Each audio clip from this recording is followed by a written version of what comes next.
Got a 2013 Ford Fusion here. Gonna be doing the spark plugs on it. It's a 1.6 engine. So first thing you're gonna do is remove this cover, and there's no bolts or anything. It's just these 4 clips here. Hold on here, so just pry it up. All you're gonna need is an 8mm for the coil boots. You're going to pull this clip back. After you do that, press it down. That'll unclip those. So whatever order you want to do, then I'm going to go ahead and take the 8mm, take this boot off, and then that'll give us access to the spark plug.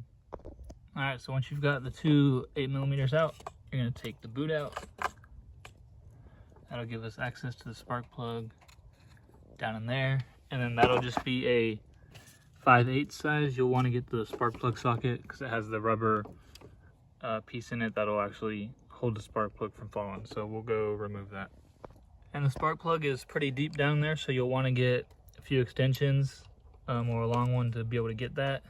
And then if your plug is covered in oil like that, that's a sign that your valve cover gasket or your coil boot gasket, which is the circle under there, is going out. So maybe a good time to replace that too.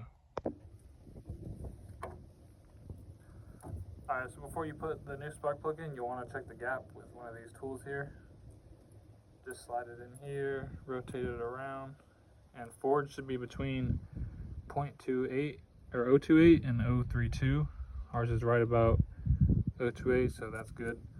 Most of them will come pre-gapped already, so you don't have to worry about that, but it's just a nice step to make sure that they did it correct.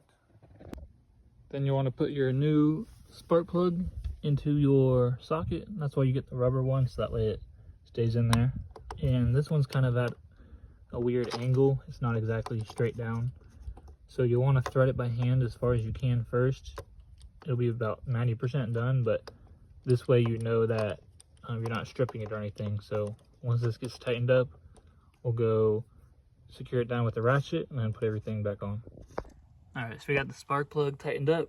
The new boot, it's right here. It's hovering above where it's supposed to be. It won't rest fully because there's a little spring inside there, so it's extended right now. So as long as it's right next to it, you're good. If it was up here, then you'd have a problem. So we'll put those 2 8mm on and then reconnect this.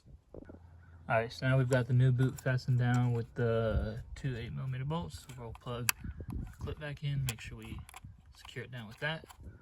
And that'll be all there is to it. All you're gonna need is, like I said, the 8mm 5/8 spark plug, some extensions, and pretty straightforward, simple job. So hopefully this helped.